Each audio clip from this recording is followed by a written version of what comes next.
Okay, let us now proceed to equilibrium of rigid bodies. Now, for a rigid body to be in equilibrium, both the resultant force R and the resultant couple C must be equal to 0. For a rigid body to be in equilibrium, now the supports and connections are the devices used to restrict movement of one rigid body with respect to another in order for the bodies to be in equilibrium. So first, let us try to take up equilibrium of two-dimensional bodies. And there are common types of supports and connections as shown in your handouts with their corresponding reactions. So in your handouts, you have your cable, your weightless link, roller or pin in confined smooth slot. You have your rocker, smooth contacting surfaces, member pin connected to collar, or smooth rod, unsmooth rod. Then we have smooth pin or pins, member pin connected to collar, unsmooth rod, and you have your fixed supports. Now, all the reactions, the equivalent free body diagram of these common types and supports for rigid bodies to be in equilibrium, again, are shown in your handouts. There are three equations of equilibrium in two-dimensional bodies. First is summation of forces in the horizontal direction, that is equal to 0. Summation of forces in the vertical direction, so this is equal to 0. And summation of moment about any arbitrary point O is equal to 0. So let's try to get the first example. Now, bar AB, so this is now your bar AB, has a uniform cross-section, a mass of 25 kilograms, and a length of 1 meter. So the length is equal to 1 meter. Determine the angle theta for equilibrium. So this is now your angle theta. So first, let us try to draw the free body diagram of bar AB. So we now have the FBD of bar AB. So this is now your bar AB. We have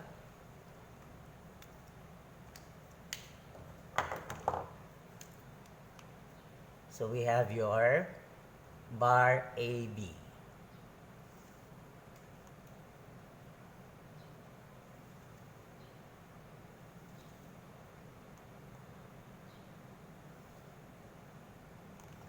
This is your point A, and this one is now your point B. So the length is equal to 1 meter. So we are required to determine angle theta. So how are we going to determine now this angle theta?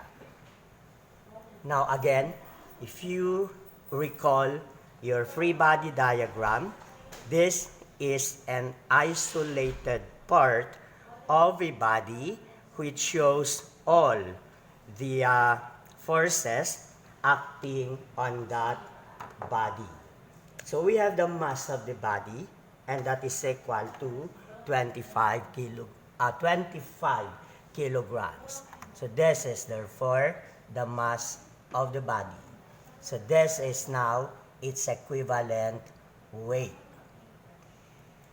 And we also have now the reaction between the smooth surface and your bar AB.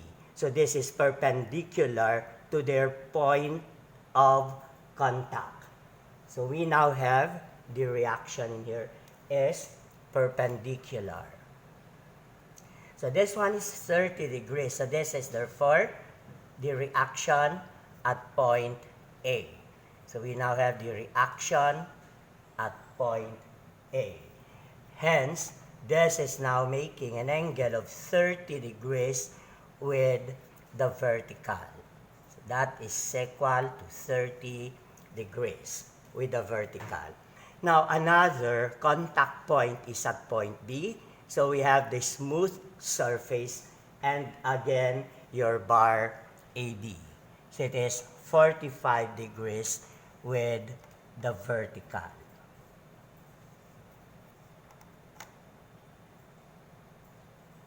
So this is therefore the reaction at point B. So that is now your RB. So this is making at an angle of 45 degrees with the vertical. So first, let us try to determine the weight of the body. So the weight of the body is now equal to the mass multiply this one by the gravitational acceleration. So this is therefore equal to, so the mass of the body is equal to 25 kilograms. Multiply this one by 9.81 meter per second square. So your W in here is now equal to 25 by 9.81 is 245. We have 245.25 kilogram meter per second square. And 1 kilogram meter per second square again is equal to 1 Newton. So the weight is equal to 245.25 newtons. Now, so let us try to determine or get now the horizontal and the vertical component of the reaction at A and the reaction at point B. So we have the horizontal component of the reaction at point A. So we have your RA horizontal. This is now your RA vertical. Now similarly, the horizontal component of the reaction at point A, point B, that is your RB horizontal, and this is now your RB vertical.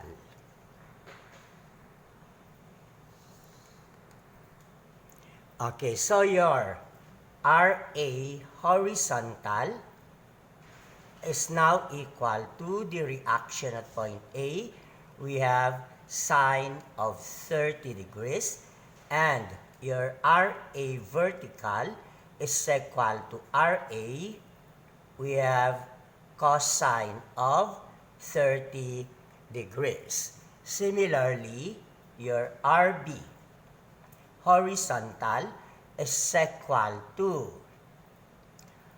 RB. We have sine of 45 degrees, and your RB vertical is equal to RB cosine of 45 degrees. Okay, so let us try to take summation of forces horizontal is equal to 0. So we have to the right forces positive. So RA horizontal minus RB horizontal is equal to 0. So we now have RA sine of 30 degrees is equal to RA minus RB horizontal, and RB horizontal is RB. We have sine of 45 degrees. So this is equal to 0. So we have 0.5 RA minus 0.707 RB is equal to 0. So let us consider this one as the first equation. Now, summation of forces vertical is equal to 0. Then we have upward forces positive. So we have your RA vertical. We have plus RB vertical minus W is equal to 0. So your RA vertical is RA cosine of 30 degrees plus RB vertical. So we have RB cosine of 45 degrees minus W, which is 245.25 newtons, is equal to 0. So we have cosine of 30, 0.866 RA plus 0.707 R sub B minus 245.25 is equal to 0. So this is now the second equation. Let's try to solve 1 and 2 simultaneously. Okay, so we have to solve 1 and equation 2 simultaneously. So your equation 1, that is 0.5 RA minus 0.707 R sub B is equal to 0. And your equation 2, 0.866 RA, we have plus 0.707 RB is equal to, let's try to transpose this to the other side of the equation, and this is equal to 245.25. So let us try to add the two equations to eliminate RB. So we have 0.5 plus 0.866 is 1.366 RA. So it's equal to 0. And this one is now equal to 245.25. So that your RA in here is equal to 245.25 all over 1.366. So this is equal to 179.539 newtons. So that is the value of RA. So let us try to substitute RA in either equation 1 or equation 2. So from equation 1, okay, 0.5 RA, and the value of RA is 179.539 minus 0.707 R sub B is equal to 0. So that 0.707 R sub B is now equal to 0.5 by 179.539. Hence, the value of RB is now equal to 126.972 newtons. So we now have the value of RA and RB. Okay, now, so let us try to determine now the value of RA horizontal, RA vertical, RB horizontal, and RB vertical. So we have your RA horizontal is equal to RA, that is, RA horizontal is equal to RA sine of 30 degrees. And RA is 179.539. We have sine of 30 degrees, or that one is equal to 89.77 newtons. Your RA vertical is equal to RA vertical. RA 179.539 cosine of 30 degrees, or this one is equal to 155.49.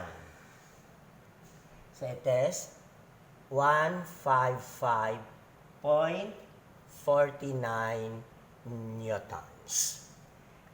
Then, let's try to determine the value of x and the value of y.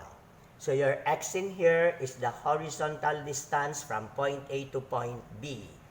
So if you try to get cosine of theta, this is equal to x all over the length of AB, that is equal to 1.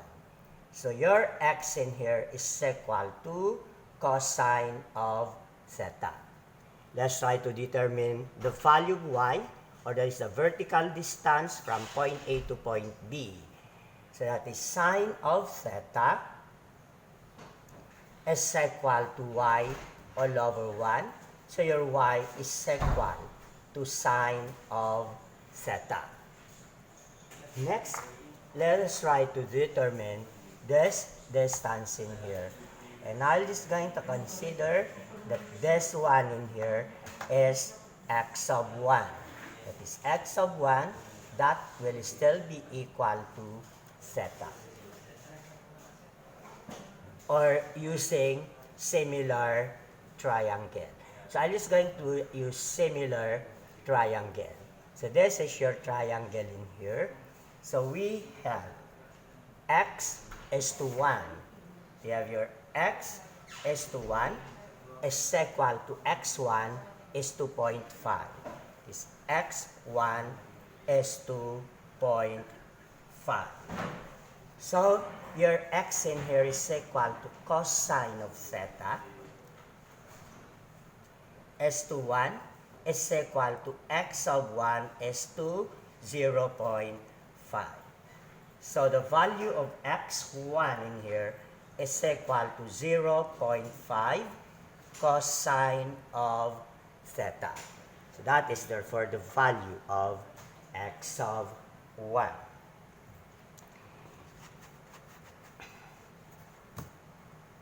Okay, let's try to take moment about point B.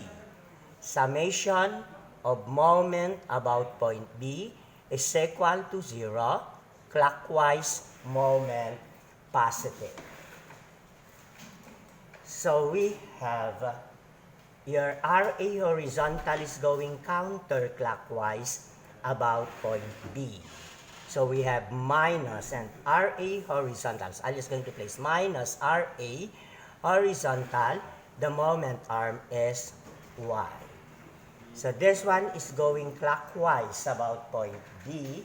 So we have plus RA vertical multiply this one by X. So this is the moment arm about point B. And then we have your W is going counterclockwise. So minus W. The moment arm in here is X1. So we now have X1 is equal to 0. So we have minus 89.77 0.77. Y is sine of theta plus RA vertical 155.49. Your X is cosine of theta minus W. So this is 245.25. X1 is 0.5 cosine of theta. So this is equal to 0. That one is equal to 0.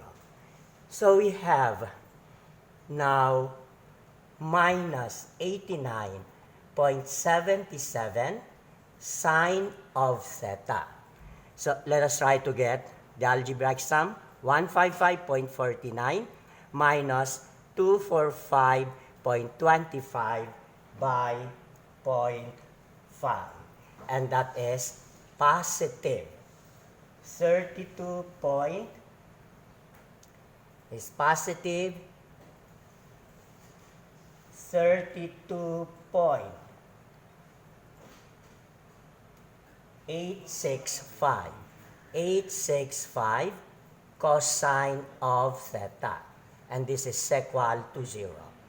So we have 89.77 sine of theta is now equal to 32.865 cosine of theta. So we now have sine of theta over cosine of theta is now equal to 32.865 all over 89.77. And sine theta over cosine theta is equal to tangent of theta. That is 32.865 divided by 89.77. So your theta is now equal to the arctangent of 32.865 all over 89.77. So the value of theta is equal to 20.11 degrees. So that is the value of theta. Okay, next problem. Determine the force P required to pull the 200-pound roller over the step shown in the figure. So the force P to pull the 250-pound roller. So this is your 250-pound roller.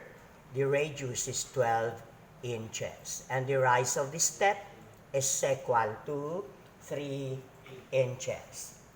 Again, so first, let us try to draw the free body diagram of the roller. So that is FBD of the roller. So we have the FBD of the roller.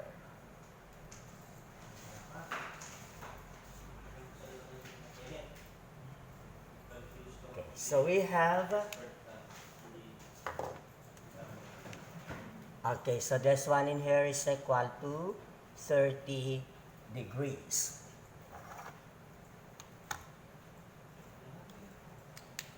Okay, FBD of the roller. So this is the force P.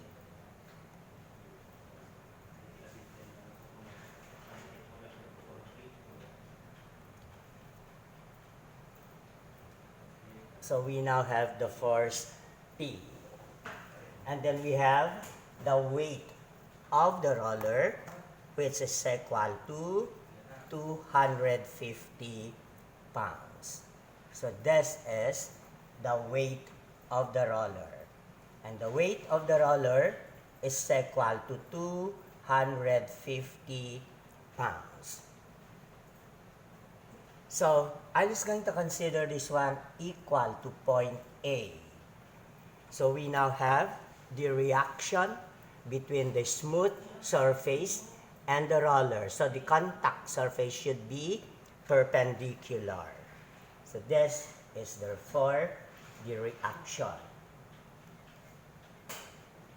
And I'm just going to consider this one in here as your R sub A.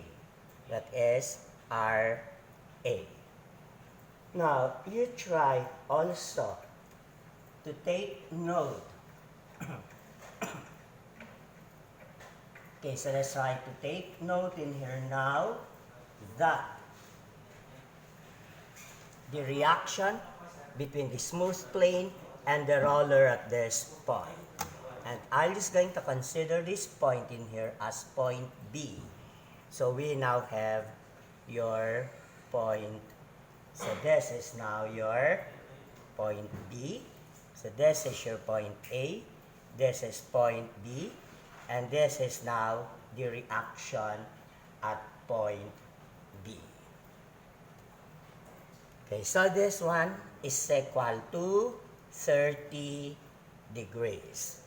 Now, so that this distance in here, so this one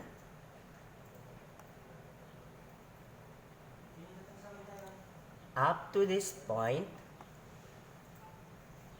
so this is now your 3 inches.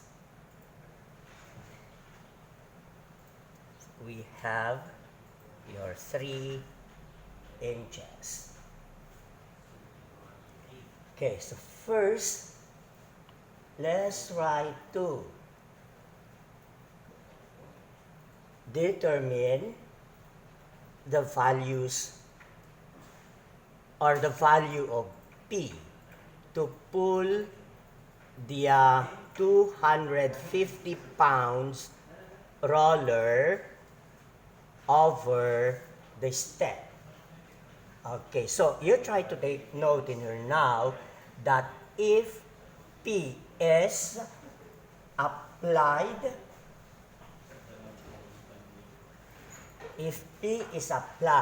okay, and the roller, so the roller moves over this, okay, so it moves over the step. Okay, so if P is applied and the roller moves over the step, then there is no more contact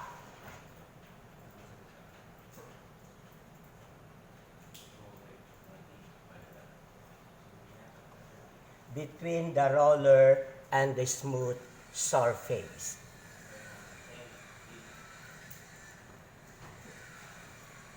And the smooth surface at point B. So at B. Hence, the reaction at point B is equal to 0 because there is no more contact between the smooth surface and the roller when the force P is applied and the roller moves over the step. Okay, so let's try to get or draw a free body diagram. Okay.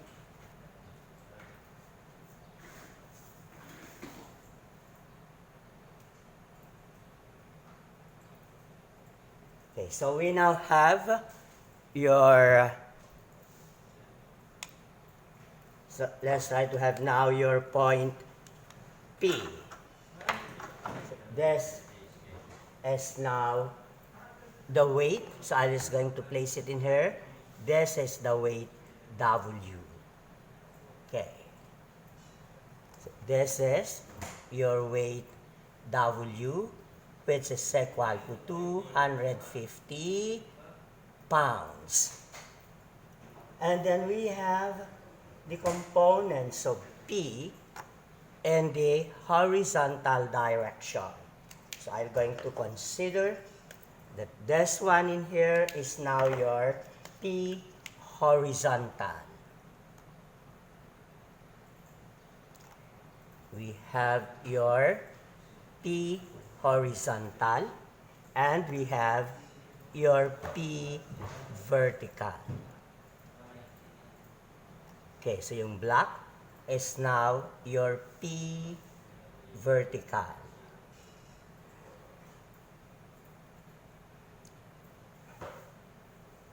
And then we have the reaction at point B. So this is now the reaction at point B, and I'll just go, reaction at point A, I mean. Okay, so this is now your reaction at A. So that, okay, so we have your P vertical. Again, okay, P horizontal is now equal to P multiply this one by cosine of 30 degrees. So your P vertical is equal to P sine of 30 degrees. Now, I will going to consider now this triangle in here. So if I'm going to consider this triangle and this one in here. So this triangle. Okay, so we have this triangle. So this is the origin. So if I'm going to consider that triangle, we have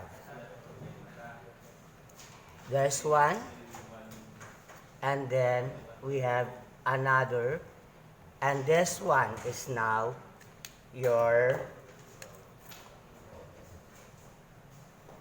so this is your point A. So the radius of the roller, that one is 12 inches. So I'm going to consider this one in here as Y. And this one in here as X. Okay, so this is your point A.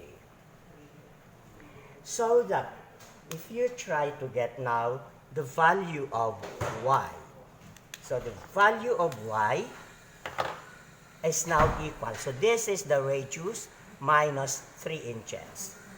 Okay, so the radius minus 3 inches, so that is 12 minus 3, or that one is 9 inches. And then let's try to get now the value of X using Pythagorean theorem. So this is therefore the square root of 12 square minus Y square, or that is 9 square. So the value of X is equal to 7.937. 937 inches. Or if you try to consider this angle in here to be equal to theta, so this one is now your theta. If you try to get cosine of theta, this is equal to y all over 12. All over 12. And that is equal to, so your y is 9 all over 12. And therefore, your theta is now equal to the arc cosine of 9 all over 12, or this one is equal to 41.41 degrees. Now, get sine of theta. This is equal to x over 12. That is x all over 12. So this is now sine of 41.41 degrees is equal to x all over 12. So the value of x is equal to 12 sine of 41.41 degrees, and therefore the value of x is equal to 7.937 inches.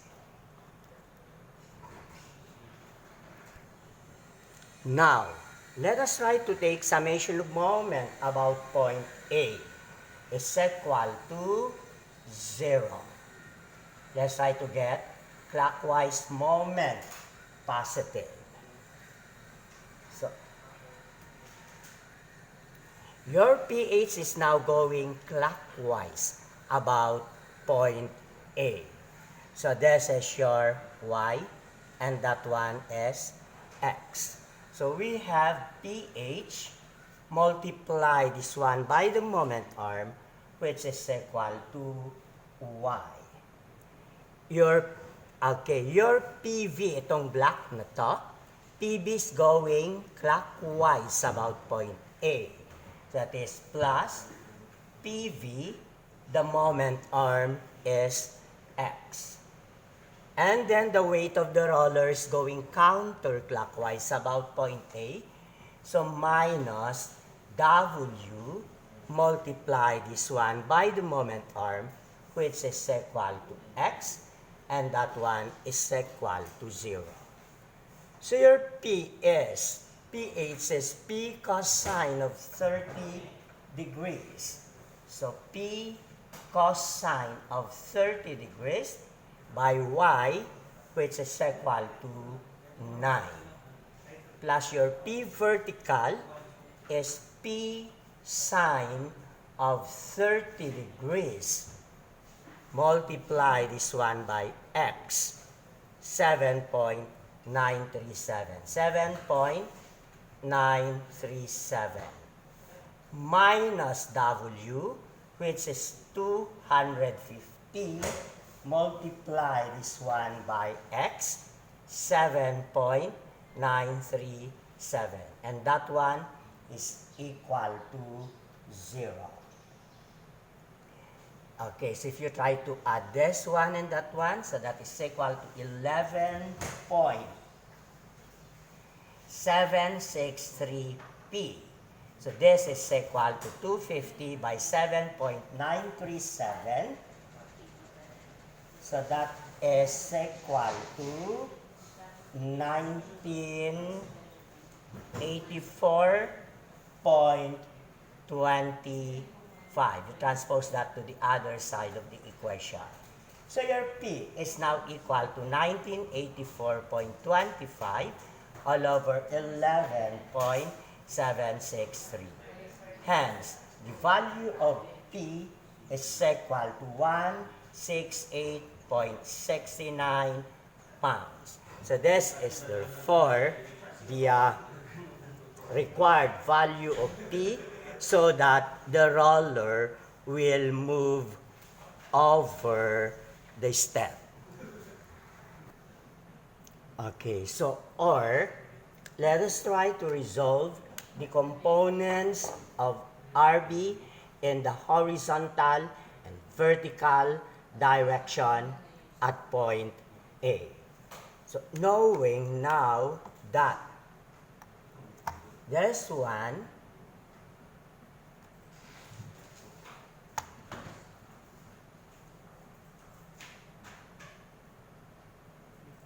okay, so this is your Y, so that is your 9, and this one in here is your 12. Hence, this is equal to, okay, so if I'm going to call this one in here is 7.93, so that is 7 point, okay, so that is 7.937, or that is equal to 3 the square root of 7. So we have this x is equal to the square root of 12 square over plus the 9 square, so that is equal to 3 the square root of 7.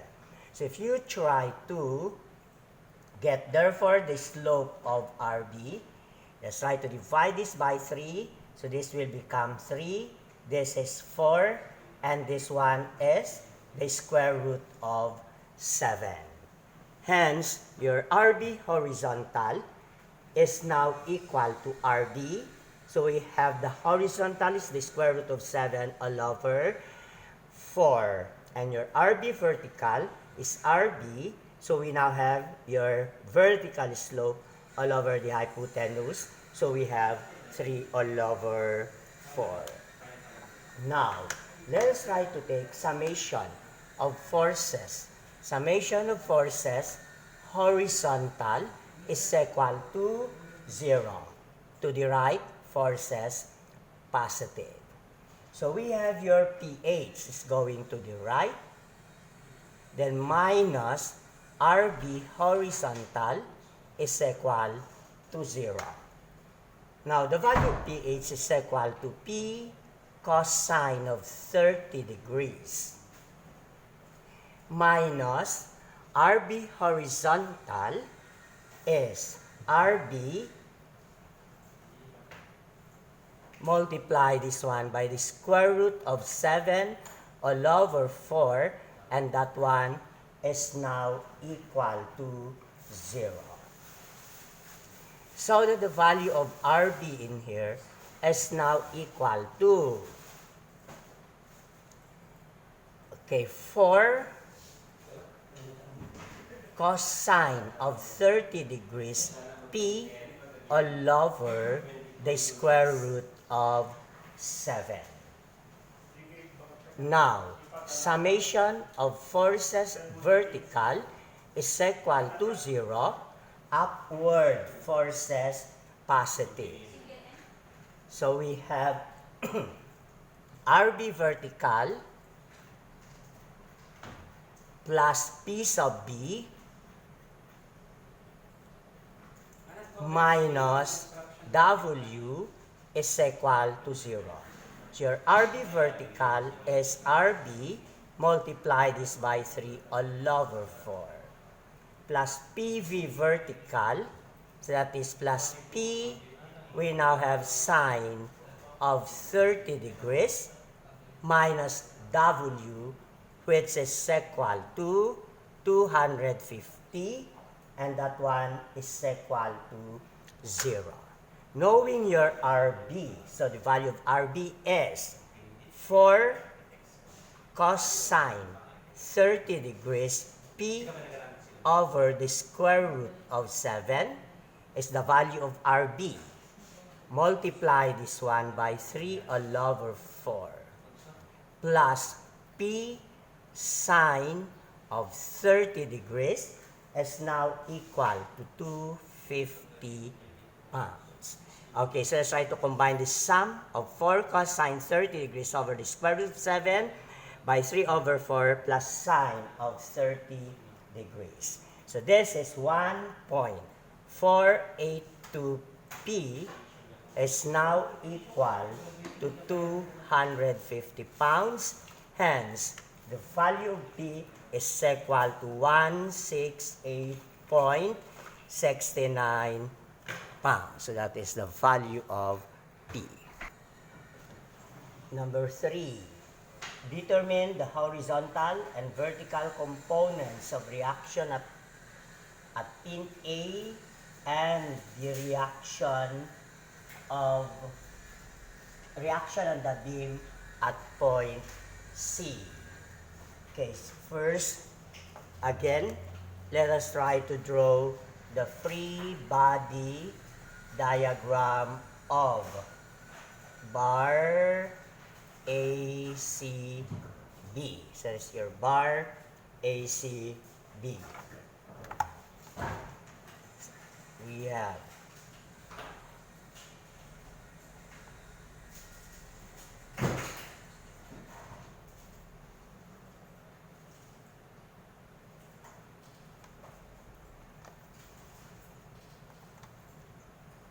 this is your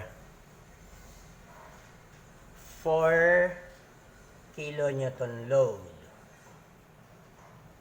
Then we have the reaction at point A or at the support at point A. So this is a pin support, hence the equivalent reaction is horizontal and vertical reaction. So this is your RA vertical, and this one is your RA horizontal. So this is a pin support. So we have horizontal and vertical reactions. So we have now, you try to take note that member CD is a link, and therefore the reaction is along the member. So either in tension or in compression.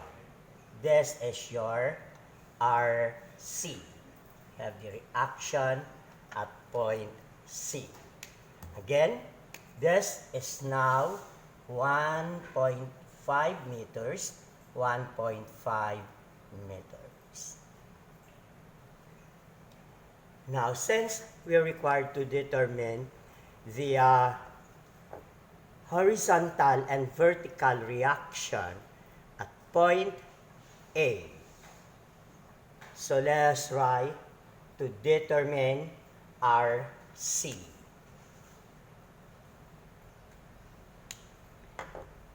Let's try to resolve RC into horizontal and vertical components.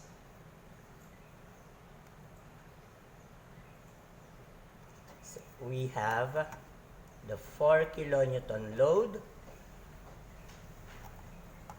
We have the reaction at point A, horizontal, and then A vertical. RA horizontal, and this is your RA vertical. So we have this point. So we have RC vertical,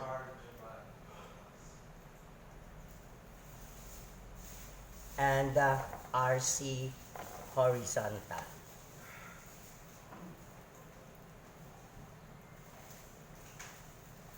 So this is your point C, RC horizontal.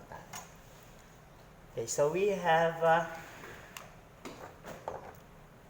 1.5 meters and 1.5 meters. This is your point A, and this is your point B.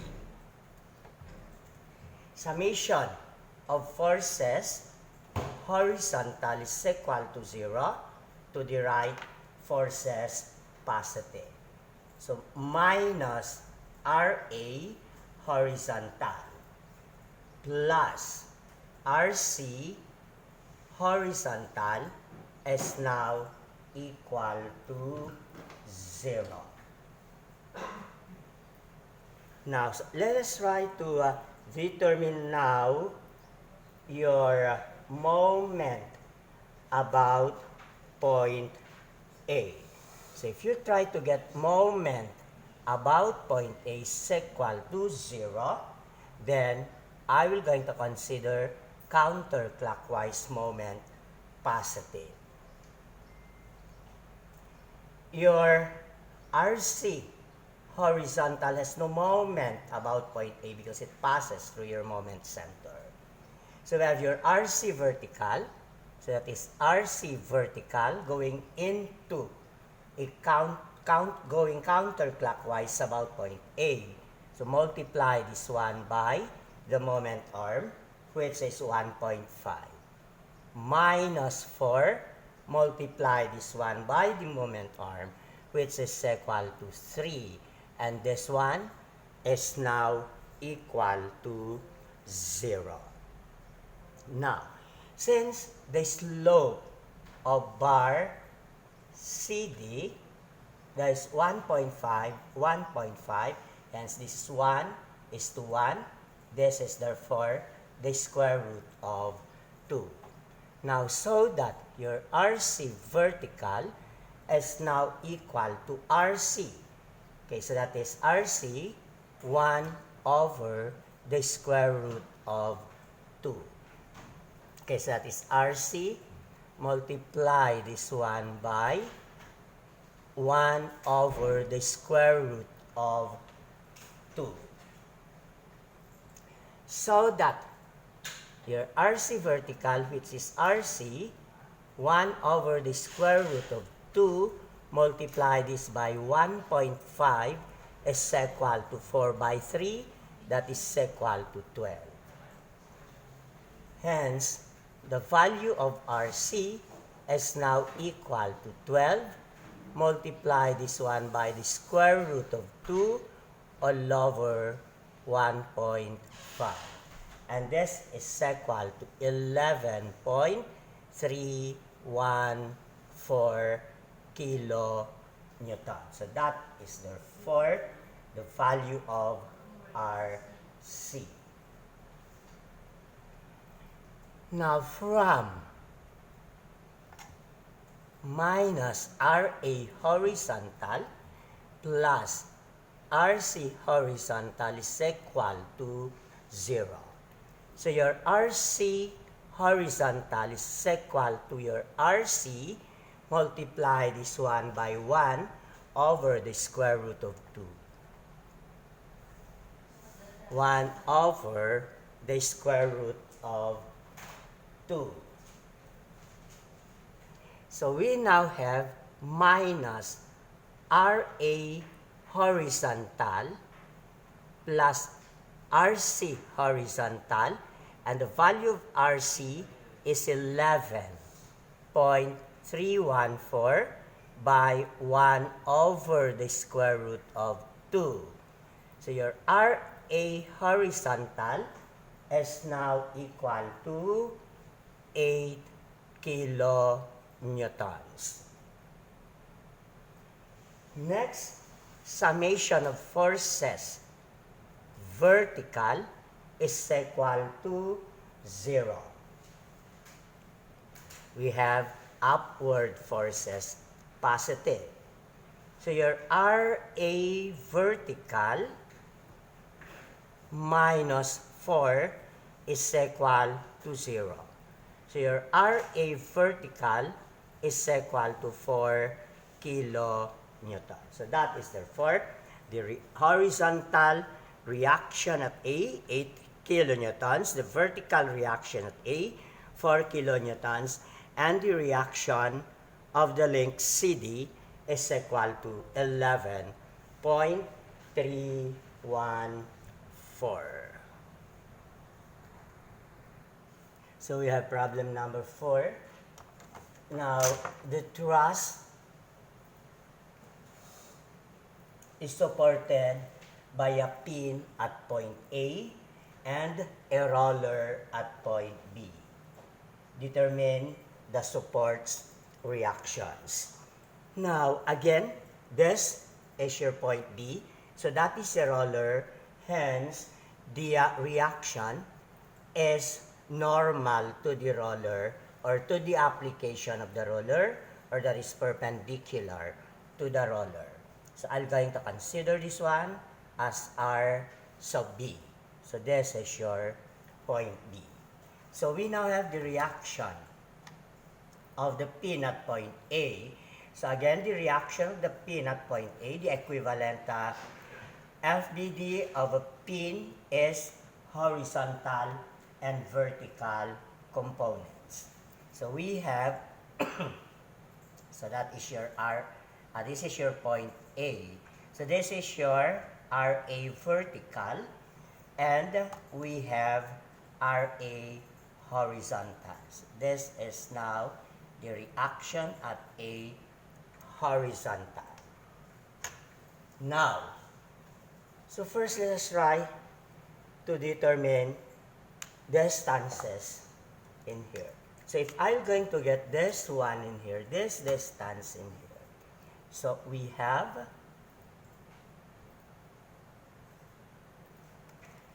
so this one. Okay, so I is going to consider this one in here to be equal to x. So this is now your x. Now, so that this is now equal to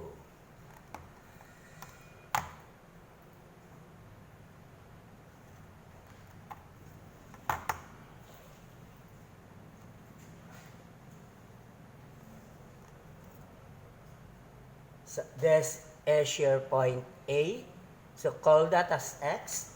And this distance is 6 meters. That one is 6 meters. So this angle in here is equal to 45 degrees. This one is 45 degrees. Hence, this is now your 45 degrees. So we have cosine of 45 degrees, x all over 6. So the value of x is 6 cosine of 45 degrees, or this is equal to 4.2426 meters. From the FBD of the truss, summation of moment about point A is equal to 0. So let us try to take counterclockwise moment as positive. So RB is going counterclockwise moment. So we now have your RB. So this is the moment arm. So that is 6 plus x. And then we have the 10 kilonewton load is clockwise about point A, minus 10, multiply this one by the moment arm. This is 2 plus x. And then we have, so this one is 90 degrees. So we have 5 minus 5. The moment arm is 4. And this is equal to 0. So R sub B, 6 plus 4.2426 is 10.2426. Minus 10, 2 plus 4.2426 is 6.2426. Minus 20 is equal to 0. So we now have your 10.2426 R sub B is equal to, we have 82.426. So the reaction of the roller at point B is equal to 8.047 kilonewtons. Now, let's try to determine now RA horizontal and RB horizontal. So I'm going to resolve this the 5 kilonewton load into horizontal and vertical component. So this is the horizontal component, and this one is the vertical component. So I'm just going to consider this one in here as P horizontal, and that is P vertical. Now, such that this one in here is equal to 45 degrees. So that one is equal to 45 degrees. Now, so if you try to get now the components of the 5 kilonewton force. So your P horizontal, or this one in here, is also equal to 45 degrees. P horizontal is now equal to 5. Multiply this one by cosine of 45 degrees. And your PV is equal to 5 sine of 45 degrees. Now, summation of forces horizontal is equal to 0. We now have to the right forces positive. Minus RA horizontal plus P horizontal is equal to 0.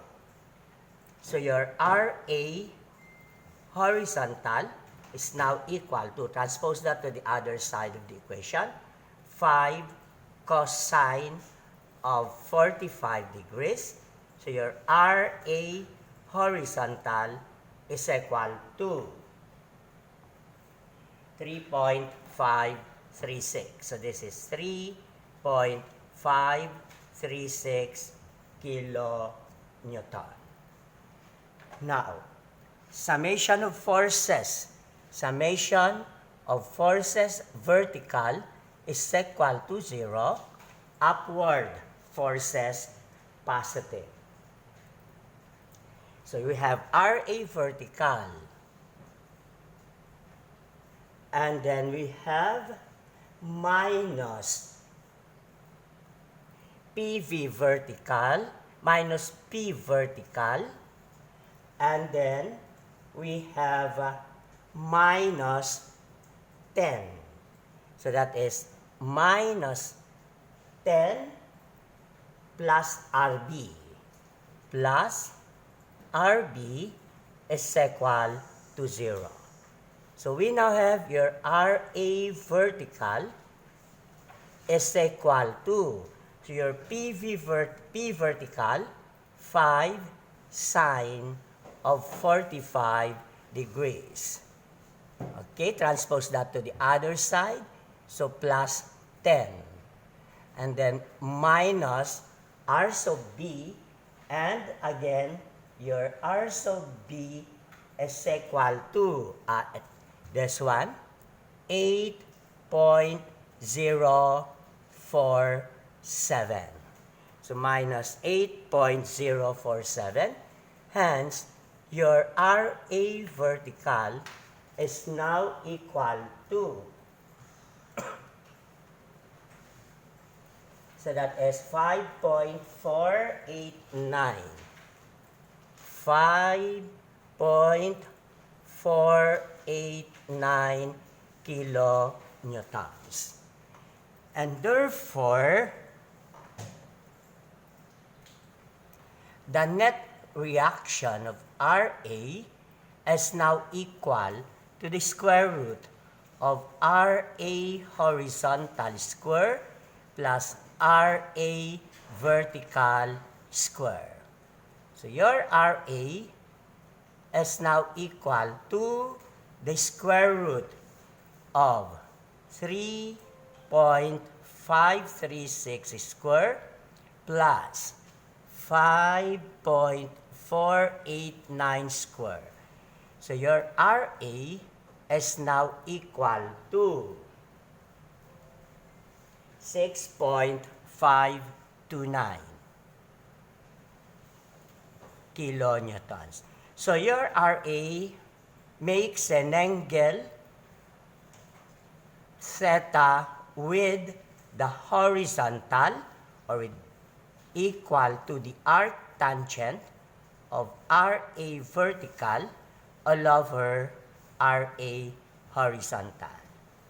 So the angle it makes with the horizontal is now equal to the arc tangent RA vertical, that is 5.489 all over 3.536. Hence, your theta is equal to 57.21 degrees. 57.21 degrees.